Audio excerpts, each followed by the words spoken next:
Praise the Lord, God bless you all. परमेश्वर आप सबको बहुत सारी बरकत दे चुके, ये मेरा विश्वास है। और मैं खुदा का दास पॉल सुखपाल राणा, एक ज़बरदस्त विषय, एक ज़बरदस्त मैटर। और मैं रिक्वेस्ट करता हूँ, अगर आप प्रभु यीशु मसीह से प्यार करते हो अच्छे से, आप अच्छे से इस वीडियो को सुनो। चाहे आप कोई नए भी हो या किसी और मिनिस्ट्री से भी जुड़े हो, अगर आप यीशु से अच्छा प्यार करते हो इसे अच्छे से सुनो। क्योंकि दुनिया में क्या होता है ना, कभी कभी जैसे कोई दिया जलाता है तो हम ऐसे समझाते हैं भी दिए में कोई ईश्वर नहीं है, वो जिसने सूरज बनाया वो दीवा जगाने से नहीं मिलता, या कोई और पत्थर मिट्टी कोई ऐसी चीज़ों को करता है। तो इसी तरह जब हम प्रभु यीशु मसीह में होते हैं तो कुछ बातें हमने ऐसे सीखी होती है कि हम उसी में ही रह जाते हैं, उसी में कहते हैं यही सही है। लेकिन ऐसा नहीं चाहिए, हमें समझना चाहिए, हमें प्रार्थना करनी चाहिए, परमेश्वर से बुद्धि मांगनी चाहिए और बात को समझना चाहिए। और ये आप जानते हो कि ये टॉपिक बहुत तगड़ा है। थंबनेल से आपने देख लिया, एक अंधे की आंख पर यीशु मसीह ने थूक कर उसे चंगा किया। ये काफ़ी समय से जो क्या कहते हैं उस पर हम सर्च करते तो वहाँ भी इसके इन बातों के विवाद हैं। कुछ लोग इसे नहीं मानते, कुछ लोग इस बात को मानते हैं। ऐसी चीज़ें हैं, अगर सर्च करेंगे तो बहुत कुछ सर्च करने से इसका कोई अच्छे से कोई एविडेंस नहीं मिल रहा जिससे ये प्रूफ हो कि थूका क्यों, क्या, ऐसा कुछ अच्छे से समझ नहीं आती। लेकिन मैं पवित्र आत्मा के द्वारा कुछ बातों के आपके सामने रखना चाहता हूँ और मैं विश्वास करता हूँ मसीह में आप लोग इन बातों को अच्छे से समझोगे। क्या यीशु मसीह ने सचमुच थूका था या नहीं थूका था? और इसलिए हम सबसे पहले हम जानते हैं, ये मरकस की बुक में ये पढ़ाने की ज़रूरत नहीं है मुझे। ये वचन मरकस की बुक अगर हम 7 अध्याय पढ़ेंगे तो वहाँ 31, 32, 33 है ना, वहाँ पर कुछ लोग एक बहरे को और गूंगे को 7 अध्याय में यीशु के पास लाते हैं। तो यीशु उनसे अलग करके ऐसे लिखा है कि यीशु उस बहरे की कानों में उंगलियां डालता है प्रभु यीशु, और फिर थूक कर उसकी जीभ को छूते हैं। तो ऐसे करके उसे चंगाई करते हैं, ऐसा लिखा है। और 8 अध्याय में फिर से कुछ लोग यीशु मसीह के पास एक अंधे को लेकर आते हैं और कहते हैं इसे छुओ। पहले वचन में भी वो बोल रहे थे, अगर आप पढ़ोगे तो पढ़ लेना अपनी, तो वहाँ पर वो लोग कह रहे थे यीशु को से छूने की बात कर रहे थे, हाथ रखने की बात कर रहे थे। और दूसरे वचन में भी सेम यीशु को उन्होंने कहा इस पर हाथ रखो या इसे छुओ, इसे चंगा करो। तो यीशु ने उनसे अलग किया और फिर लिखा उसकी आंख पर थूका और उसे पूछा क्या तू देखता है? तो आज ये समझना पड़ेगा कि क्या यीशु ने सचमुच थूका था या नहीं। इस वचन में कितनी सच्चाई है, आज हमें इसे समझना है। अगर आप लोग समझ गए तो आप ज़बरदस्त आशीष पा सकते हो और आगे बढ़ सकते हो प्रभु में, पवित्र आत्मा में। तो चलो स्टार्ट करते हैं पुराने नियम में थूक को लेकर क्या शिक्षा है पुराने नियम में। और सबसे पहले यहाँ पर मेरे पास एक वचन है, लेवी व्यवस्था 15 अध्याय, उसका अगर 8 और 9 वचन पढ़ते तो यहाँ पर ऐसे लिखा, और जिसके पर में हो यदि वह किसी शुद्ध मनुष्य पर थूके तो वह अपने वस्त्रों को धोकर जल से स्नान करे और सांझ तक अशुद्ध रहे।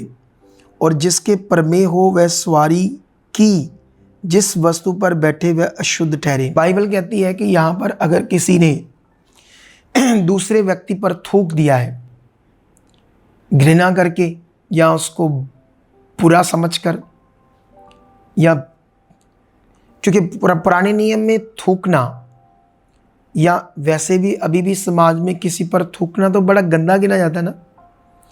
किसी को बड़ा हम जब इंसल्टेड करते हैं, बड़ा ज़बरदस्त इंसल्टेड करते हैं, उसके मुंह पर थूका जाता है। तो बाइबल में यहाँ पर लिखा अगर ऐसा कोई करता है तो वो मनुष्य अपना आप को धुलाए पानी से और कपड़े भी, वस्त्र भी अपने धोए। ऐसा करने के बावजूद भी वो शाम तक अशुद्ध है पुराना नियम के अनुसार। तो वो जो अशुद्ध है किसी चीज़ पर बैठ गया तो वो भी चीज़ क्या हो जाएगी, अशुद्ध। ऐसा लिखा है पुराने नियम में। हम थोड़ा सा और पढ़ते हैं कुछ वचनों को, और यहाँ पर अब आते हैं गिनती की पुस्तक में। यहाँ पर मूसा एक कुशी औरत से शादी करता है और उसका भाई हारून और उसकी बहन मरियम ज़बरदस्त मूसा का विरोध करते हैं और उसे बड़ा इंसल्ट करते हैं। और उसके बाद परमेश्वर को ये बिल्कुल अच्छा नहीं लगता कि वो उसे इतना ज़्यादा इंसल्ट कर रहे थे। लेकिन उसके बाद यहाँ पर अगर हम वचन पढ़ते हैं तो परमेश्वर गुस्से में आकर मरियम को क्या कर देता है, कोढ़ से भर देता है। तो जब कोढ़ उसको हो जाता है तो यहाँ पर 12:11 में लिखा, तब हारून मूसा से कहने लगा, हे मेरे प्रभु, हम दोनों ने जो मूर्खता की वरन पाप भी किया, ये पाप हम पर ना लगने दे और मरियम को उस मरे हुए के समान रहने न दे जिसकी देह अपनी माँ के पेट से निकलते ही अधगली हो। फिर उसके बाद अगर हम इसका 14 पढ़ते हैं तो मूसा 13 पढ़ते तो मूसा उनकी रिक्वेस्ट सुनकर यहोवा से प्रार्थना करता है कि उसे चंगा करो यहोवा परमेश्वर जी। लेकिन 14 में आंसर क्या आता है मूसा को परमेश्वर की ओर से? यहोवा ने मूसा से कहा, यदि उसका पिता उसके मुंह पर थूका ही होता तो क्या 7 दिन तक वह लज्जित न रहती? इसलिए वह 7 दिन तक छावनी से बाहर बंद रहे, उसके बाद फिर भीतर आए। तो उसने कहा उसने जो पाप किया, गुनाह किया है, अगर सिर्फ उसके मुंह पर थूका होता तो उस थूकने के कारण, जो थूकने का मतलब वो इतना बुरा इंसान है कि जिसकी सजा ये है कि वो 7 दिन के लिए अशुद्ध है, तो वो कहाँ रहेगा? मंडली के बाहर, मतलब शहर से बाहर बंद रहेगा। 7 दिन से पहले लोगों में नहीं आ सकता। तो ये भी थूक को कितना अशुभ, इतना घृणाजोग समझा गया, कितना अशुद्ध माना गया। लेकिन यहाँ पर फिर से हम एक और सीखते हैं। यहाँ 25 अध्याय ये व्यवस्था विवरण है। यहाँ पर अगर हम 25 का 5 से पूरा रचना को पढ़ते हैं तो यहाँ पर बात हो रही है, कोई पति पत्नी है तो अगर उसका पति मर गया तो जो उसकी पत्नी है उसके दूसरा भाई जो है उसके घर में पत्नी बनकर रह सकती है। लेकिन यहाँ पर शिक्षा ये है कि अगर कल को वो ना माने, जो उसका देवर है भाभी का, वो नहीं माने, तो उसके लिए एक शिक्षा यहाँ पर 8 में लिखा है, तब उस नगर के वृद्ध लोग उस पुरुष को बुलवाकर उसको समझाएं, और यदि वह अपनी बात पर अड़ा रहे और कहे कि मुझे इससे ब्याह नहीं करना नहीं भावता, अब वृद्ध लोगों के सामने वो लड़का, उसका देवर खड़ा रहे कि नहीं, मैं अपनी भाभी से शादी नहीं कर सकता हूँ, मुझे इसके साथ विवाह करना नहीं भावता, तो 9 में लिखा, तो उसके भाई की पत्नी उन वृद्ध लोगों के सामने उसके पास जाकर उसके पाँव से जूती उतारे और उसके मुंह पर थूक दे और कहे, जो पुरुष अपने भाई के वंश को चलाना ना चाहे उससे इसी प्रकार का व्यवहार किया जाए। इसका मतलब अगर पुराने नियम का एक काम था कि वो भाई की पत्नी मरने के बाद भाई दूसरे छोटे भाई के घर रह सकती है, अगर वो नहीं मानता तो उसके ऊपर वो उसकी जुत्ती उतार कर उसके मुंह पर थूके, मतलब उसने जो वचन नहीं माना, उसको उसका जो भाई का घर है उसको चलाने के लिए उसने मन नहीं बनाया, तो वो कितना घृणा, जो कितना गंदा और इंसल्टेड करना है उसे, और ऐसे लोगों के साथ थूक कर उनके साथ ऐसा व्यवहार करो। आप सोच सकते हो थूक की जो मीनिंग है वो कितना बुरा और गंदा है, यहाँ से हम समझ सकते हैं। 10 में तो लिखा, इज़राइल में उस पुरुष का ये नाम पड़ जाएगा जो ऐसा नहीं करता कि जुत्ती उतारे हुए पुरुष का घराना, मतलब ऐसे करके थूका हुआ उसके मुंह पर घराना ना, ऐसा करके। लेकिन अभी इस वचन के बाद अगर हम अय्यूब की पुस्तक में जाते हैं तो यहाँ पर भी हमारे लिए एक ज़बरदस्त बात है अय्यूब की बुक में। तो ये हमें मिलेगा वचन 30 अध्याय में। यहाँ पर अगर हम 8, 9, 10 वचन पढ़ते हैं तो क्या लिखा है, मूसा के द्वारा अय्यूब के द्वारा लिखा गया, वह मूढ़ों और नीच लोगों के वश में है जो मार मार के इस देश से निकाले गए थे। ऐसे ही लोग अब मुझ पर लगते गीत गाते और मुझ पर ताना मारते हैं। वह मुझसे गिन खाकर दूर रहते या मेरे मुंह पर थूकने से भी नहीं डरते। ये अय्यूब तब कह रहा है जब वो शैतान ने उसके शरीर को सड़ा दिया, पूरे फोड़े फोड़े हो गए, तो तब वो कहता है कि ऐसे गंदे नीच और मूढ़ लोग भी अब मुझे ताने मारते, मेरे पर गीत गाते हैं मेरी दुर्दशा देखकर, और मुझसे घृण खाकर दूर रहते हैं और मेरे ऊपर थूकने से भी नहीं डरते हैं ना। तो इसका मतलब वो अय्यूब को उस हालात में कितना गंदा फील कर रहे थे कि उसके ऊपर थूक रहे थे कि तू इसी योग्य है। इसका मतलब थूकना कितना इंसल्टेड माना जाता था पुराने नियम में। तो अभी इन बातों के बाद एक वचन हम और देखते हैं यशाया में।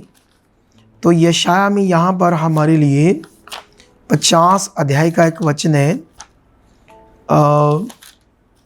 ये यशाया ने यीशु मसीह के ऊपर, है ना, ये बात की है।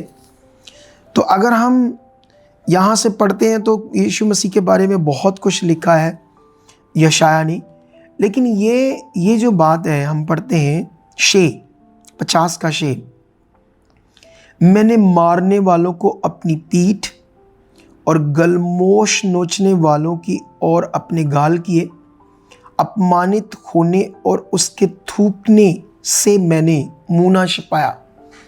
मतलब ये यशाया लिखता है यीशु मसीह के साथ जब होना था, जब यीशु मसीह पकड़ा गया, उस पर क्रॉस पर चढ़ाने वाले थे, उसको इतना इंसल्टेड कर रहे थे, उस समय की ये बात है कि उस पर थूका। हम जानते हैं कि नए नियम में भी यीशु मसीह को थूक कर इंसल्टेड किया। तो आज के युग में भी किसी के ऊपर थूकना बहुत गंदा और इंसल्टेड माना जाता है। लेकिन अब सीखने वाली बात है, क्या यीशु ने थूक कर चंगाई की या नहीं की, इसकी कुछ बातों को हमने सीखना है, ठीक है। लेकिन यहाँ पर अब मैं इस वचन पर जाता हूँ, मरकस 8 का 23। यहाँ थूक की शब्द की बात हो रही है। अगर मैं इसको जो ग्रीक भाषा का ओरिजिनल टेक्स्ट जो लिखा गया है, इस शब्द को चेक करूं तो ये जो शब्द था, अगर इसको मैं चेक करता हूं यहाँ से, इंग्लिश में तो ये स्पिट है, लेकिन जब इसको हम स्पिट को ग्रीक में चेक करते हैं तो ये नीचे शब्द आ रहा है जैसे PTOO। अगर ऐसे पढ़ें तो टू लिखा है, लेकिन ये इसकी साउंड जो है वो टू ही है, पी साइलेंट है, टू है। अगर इसको हम और इस वचन को चेक करते हैं, इसका कंपैरिजन शब्द, तो ये जो नीचे वाला मैंने आपके सामने रखा है अभी पाठ, तो ये कंपैरिजन करने के बाद ये शब्द ये निकलता है सर्च में, ये देखो सो शब्द, सो, ये आपके सामने है, ठीक है। ये जो ऊपर छोटा सा एक डब्बा बना ब्लू सा, उसमें आपको PTU जैसे लिखा ना ट्रांसलेशंस, तो ट्रांसलेशन के नीचे लिखा है PTUSSO। तो ये शब्द को ऐसे साउंड में बोलेंगे सो। अब ये जो सो शब्द था, इसका अगर हम चेक करते हैं इसका मीनिंग क्या है, तो आपके सामने ये मीनिंग है सो का, फोल्ड अप, रोल अप। मतलब किसी चीज़ को फोल्ड अप करना और किसी चीज़ को रोल अप करना, ठीक है। लेकिन यहाँ पर तो यीशु मसीह ने सिर्फ आँख पर थूका, लेकिन जब हमने सर्च किया तो वो थूक शब्द को, यूनानी का जो शब्द है टू और सो, फाइनली जो शब्द सो है, उसका जो मीनिंग बाहर आ रहा है वो ये आ रहा है कि इसका मीनिंग ये समझ आता है फोल्ड अप और रोल अप। अब थूकने को अगर थूक दिया, यीशु ने तो एक बार थूक दिया, अब फोल्ड अप तो रोल अप तो नहीं हो रहा ना, ये मीनिंग तो ये निकल रहा अगर हम सर्च करें उस जगह पर जो 8 का 23 वचन है, ठीक है, मरकस। लेकिन मैं ऐसा समझ सकता हूँ, ये देखो आंख ऐसे ऐसे और ऐसे ऊपर नीचे, ठीक है, इसे भी हम कह सकते हैं फोल्ड अप रोल अप। हो सकता है यीशु मसीह ने ऐसा किया उसकी आँख के साथ, क्योंकि मैं भी कई बार कई लोगों के साथ क्या करता हूँ, यहाँ बीमारी होती है, स्पिरिट से कभी कभी वहाँ कुछ करता हूँ मैं भी, आत्मा के द्वारा। यहाँ बीमारी होती है, मतलब मैं सिर पर मैं वहाँ हाथ रख देता हूँ, यहाँ बीमारी होती कई बार आत्मा से, तो बहुत सारी लोगों की हीलिंग होती। लेकिन मैं आपको बस एक ओपिनियन समझा रहा हूँ जो हमने सर्च किया है, ठीक है। लेकिन अभी हमने बड़ी सारी सर्च की, बड़े सारे अमेरिका के जो अच्छे अच्छे सेवक हैं उनकी जब हमने सर्च की तो उन्होंने भी अपनी स्टेटमेंट दी कि यीशु ऐसे कैसे कर सकता है। तो वो लोग भी इससे सहमत नहीं हैं ऐसी बात से कि यीशु ने थूका होगा। लेकिन वो भी कहते हैं हमारी सर्च करने के बाद सारा कुछ तो सामने नहीं आता कि इस वचन को कैसे हम क्लैरिफिकेशन दें, लेकिन वो कहते हैं हम इससे एग्री नहीं है। कई सारे स्कॉलर, सेवक, आज भी कई मिनिस्ट्रीज़, लेकिन जो मैंने सर्च की अपनी टीम के साथ मिलकर वो आपके सामने लेकर आ रहा हूँ ताकि आपका सही विश्वास बनाऊं। अभी यहाँ पर एक बड़ा विषय है, जब हमने ये पुराने नियम से इतनी शिक्षा पढ़ी, थूकने के ऊपर कितना गंदा अशुद्ध माना जाता था थूक, उसके बाद शामनी से बाहर रहना, वो पूरा दिन अशुद्ध माना जाएगा। मतलब थूकना आज भी हमारी अंडरस्टैंडिंग में इतना ये गंदा माना जाता है, किसी को इतना बुरी तरह से इंसल्टेड करना होता है। तो मैं आप लोगों से पूछना चाहता हूँ, यीशु जो इतने सेंसिबल थे, इतने महान थे कि फरीसी, शास्त्री, याजक तक, राजा तक भी उसके सामने खड़े नहीं हो सकते थे, उसकी बुद्धि और समझ के सामने। अब सवाल है कि पुराने नियम को तो यीशु मसीह नहीं मान रहे थे। जब अभी ये मेरी शिक्षा नहीं है, मैं तो बहुत सारा तुम्हें पढ़ा सकता हूँ कि यीशु ने कैसे पुराने नियम का खंडन किया, कैसे उसने पुराने नियम की कुछ रीतियों को माना, लेकिन उसने पुराने नियम को नए नियम से, जैसे उसने कहा तुम सुन चुके थे कि दांत के बदले दांत और आँख के बदले आँख, अगर किसी ने दांत तोड़ दिया तो उसको दांत तोड़ना है, किसी ने आँख फोड़ दी तो उसकी आँख फोड़नी है। अब यीशु मसीह तो उनको प्रेम की शिक्षा दे रहा है, वो कहता हटाओ ये बातें पुराने नियम की। तो क्या यीशु ऐसा कर सकता था? सोचो, क्या यीशु जब थूक को हम ये समझ रहे हैं सारी शिक्षा के बाद किसी को इंसल्टेड करना है, तो क्या यीशु जो है वो उन्हें इंसल्टेड कर रहा था? या कुछ स्कॉलर कहते हैं यीशु मसीह ने ऐसे बोला होगा कि हे बीमारी तेरे ऊपर थू, उसने थूका नहीं होगा बीमारी को, ऐसे उस बीमारी को कि तू इतनी गंदी है तेरे ऊपर थू। कुछ स्कॉलर्स ऐसे भी सोच रहे हैं या ऐसे भी अपने, तो लोगों ने अपनी रिसर्च में ऐसा लिखा है।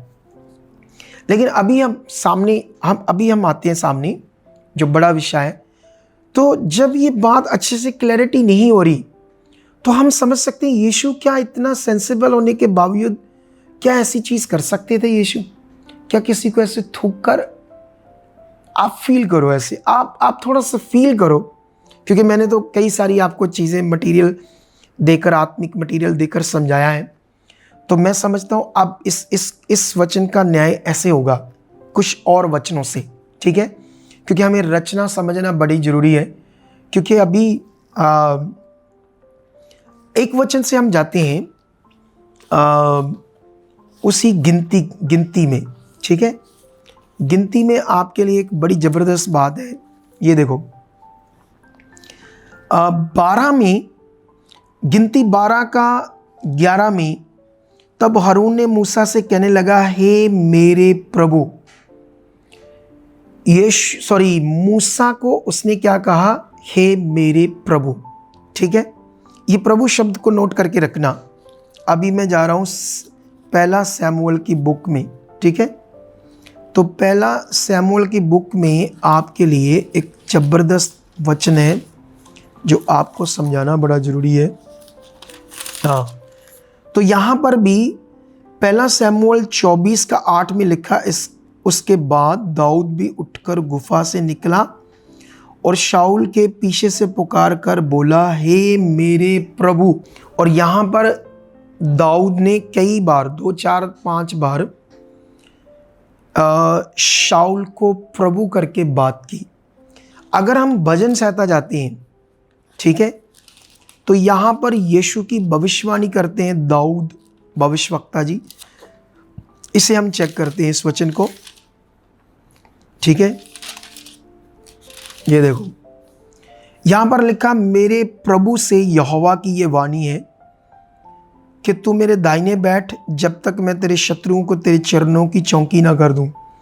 तो यहाँ पर दाऊद ने यीशु की पहले से भविष्यवाणी की और कई सारी की, और यहाँ पर वो कहता मेरे प्रभु से यहोवा ने कहा, मतलब उसने पहले से ही यीशु मसीह को अपना प्रभु आत्मा में जान लिया था। तो ये जो प्रभु शब्द है यीशु के लिए, अब तीनों जगह का हम हिब्रू का शब्द चेक करते हैं, मूसा के लिए, शाऊल के लिए और यीशु के लिए। पहला वाला चेक करो, ये देखो क्या लिखा, आडोन। ये जो प्रभु शब्द है ये आडोन है। अब ये मूसा वाला आडोन है। अब ये जो दाऊद ने शाऊल को कहा था ये चेक करो, ये भी हिब्रू का शब्द है, ये भी सेम है, आडोन। और उसके बाद ये देखो यीशु वाला 110 भजन संहिता वाला, ये भी चेक कर लो, ये भी शब्द क्या है, आडोन। अब जो आडोन शब्द है इसका मतलब क्या होता है, प्रभु, जिसको स्वर्ग और पृथ्वी का सारा अधिकार हो, जिसके पास स्वर्ग और पृथ्वी का सारा अधिकार हो। और ये तो सिर्फ किसके पास था, सिर्फ यीशु के पास था, क्योंकि यीशु ही सिर्फ प्रभु था। अब वो जो दोनों को लिखा गया है उसकी जितनी मर्जी रिसर्च कर लो, अब अडोन शब्द को आप कैसे बदल दोगे। अब वो ट्रांसलेटर की गलती है, इतनी बड़ी मिस्टेक है वहाँ पर कि उन दोनों को, इंसानों को अडोन करके लिख दिया गया। तो ये ट्रांसलेटर से हुआ। ऐसी बहुत जगह पर चीज़ें, बातें हैं जो आज हमारे जो चर्चिस में लोग जाते हैं, बिलीवर्स, अगुए ने जो समझा दिया उसी को मानकर चुप करके चले गए। बाइबल में लिखा हमें खुद भी समझना चाहिए, सीखना चाहिए, लेकिन आजकल तो लोग सीखते नहीं। लेकिन अब एक चीज़ है जो बड़ी चीज़, उसको बोलते हैं सुपरस्टिशंस।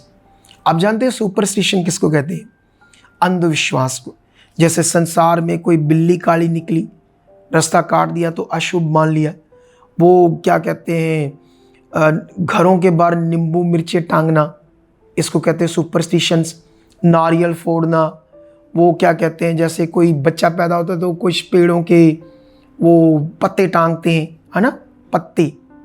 तो ये सुपरस्टिशन है। सुपरस्टिशंस में जैसे बड़े सारे बाबा लोग धागे बांधते हैं, कोई लाची, जल के ऊपर कोई मंत्र फूकते हैं, झाड़ू लेकर झाड़ू फूक से कोई हीलिंग करते हैं। ऐसी बड़ी सारी मटीरियलिस्ट चीज़ों के द्वारा जो लोग दुनिया में सुपरस्टिशन चीज़ें करते हैं, जिनसे लोगों का नाश हो रहा है।